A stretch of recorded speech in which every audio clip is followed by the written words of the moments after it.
All right, I think we are live. I don't have access to YouTube right now, so the name's going to be a little bit messed up.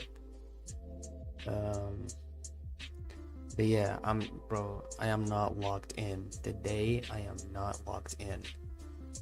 Like, throughout the day, it's fine, but it's really late right now, and it's like, I can't really be of any mental capacity.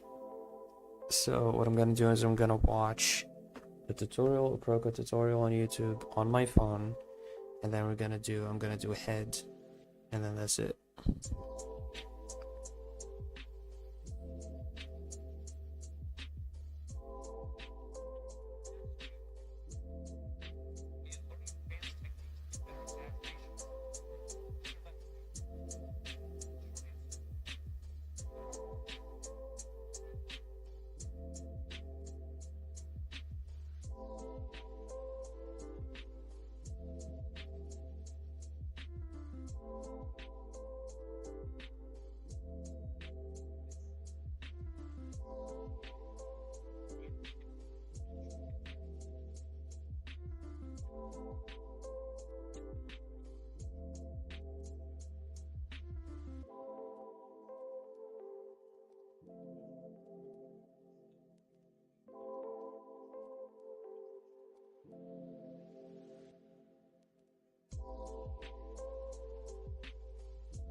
Practice.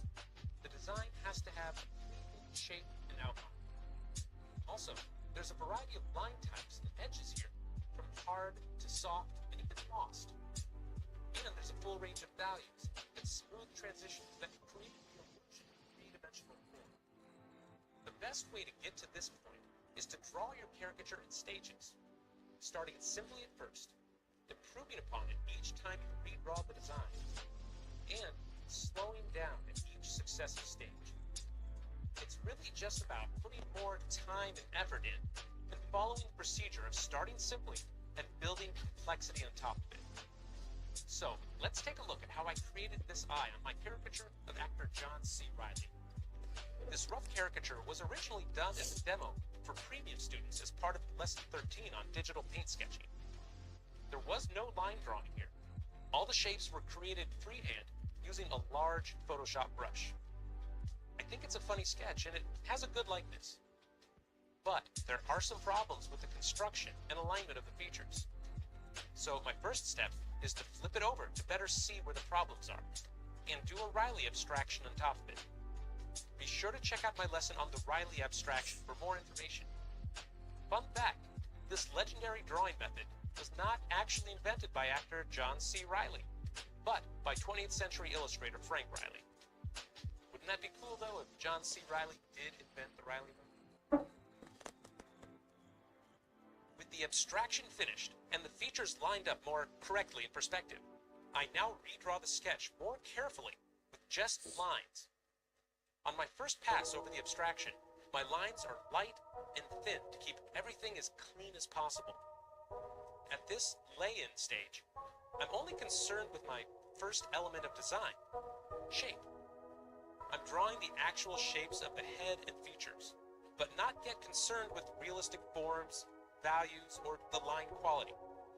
This step is simply about shape, pure abstract shape. So that if you were to zoom in on any section, the abstract breakup of the space would have a quality that most people would find pleasing to look at. I try to keep my lines made up of simple straight lines, C curves, maybe some S curves. Edges and borders that look hard in the photo reference will be drawn as hard lines here. And it's up to you if you want to indicate the softer edges and form shadows with crosshatched lines as I've done here, or just another hard edge. If you use hard, solid lines everywhere, it will give your sketch a more graphic, posterized look, which could be cool. It's just a personal style choice. Now, let's zoom into just one of the features to work on the next step. If you're working digitally at home, you should also zoom in close for this stage because it will require some precision and dexterity. With the shapes clearly defined with simple lines, I redraw the shapes while focusing on the quality of the lines. Hard edges are required where there's a cast shadow or a sharp change in the direction of the forms, while softer edges are necessary to show a gradual transition from light into dark. Here, my pencil brush has a bit of line variation going from thick to thin, so I'm employing a type of calligraphy. But I'm not just using a pencil brush. I'm alternating between that and a larger, rougher brush for my soft edges. This variety in line types, from thin to thick and hard to soft, will give the design more visual interest. The same quality of line everywhere can look monotonous and boring.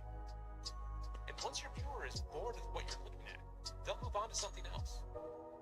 Good design in a drawing will keep your audience more interested and continue to look for things that will surprise them, and they'll want to see what you do next.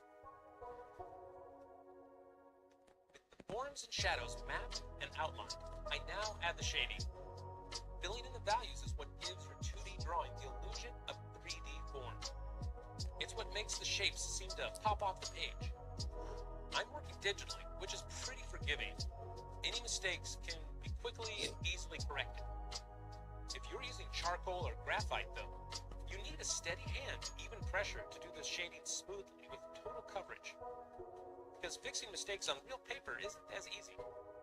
When shading in a drawing, I find it's best to build up to the darkest values gradually, rather than trying to achieve them right away. So I'll do one pass over the shadow areas with a single medium value, and then get progressively darker where needed, while leaving some areas lighter where there is reflected light. Stan made a great video that shows this entire process, drawing an eye in his course on drawing the portrait.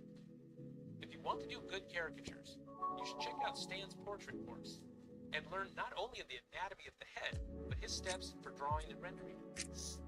Now, you don't always have to break down your drawings into these distinct steps, especially if you're more experienced. But if you do have trouble creating good, solid design in your caricatures, this attention to the process can really help. By the way, I didn't choose this photo of John C. Reilly by accident. It has a strong separation of light and dark forms, which go a long way to help me create a better design in my drawing, with clear indications of the shadows, halftone, and highlights. Compare that with this flatly lit photo of actress Catherine Zeta-Jones, where there are no dark shadows. Squinting your eyes at the photos will make them blurry, but will help you better judge if there's good contrast. When you squint down at the Reilly photo, the values become even more dramatic, while the values on the Zeta Jones face get all mushed together into one light mass, which make it much harder on the artist to create an interesting design. So try to use photos with strong shadows on the face whenever possible. Remember, design is not the same thing as style. There's room in the world of caricature for every type of visual expression and style, from abstract, sketchy, cartoony, or realistic. All of these caricatures have vastly different styles, but all show the elements of good design. What this lesson tries to address can be reduced to one basic problem: carelessness. Caricatures with otherwise decent likenesses and exaggerations are ruined when you don't take enough care to make sure that your hand follows through on your original stylistic intentions, whatever they may be. Assignment. To complete the assignment for this lesson, select a good, large photo of a subject you want to draw, or pick a caricature rough sketch you did earlier in the course, and follow my steps to create a finished drawing like I did here. This one should take you a while because you need to slow down and focus on the craft of drawing more than you have in any of the previous lessons. Make me proud and post your finished drawings to the Proko caricature group on Facebook for a chance to be included in the final critique video. Premium content. In this lesson, I showed you just the eye.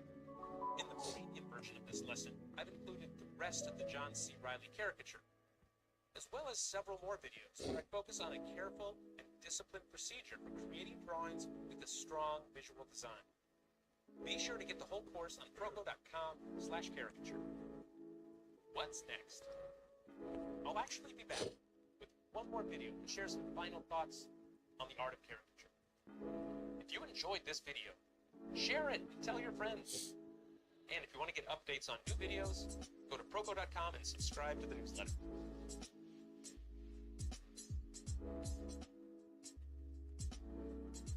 Alright, that was it, bro. I've been yawning like crazy. This does not feel good. Alright, let's start Photoshop, which is already started. And let's pick a head. Good. Eesh. Okay. Just like, oh. This one's very unusual.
I think the ear needs to move back.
Alright, bro, I am not going to be doing any shading or anything like that.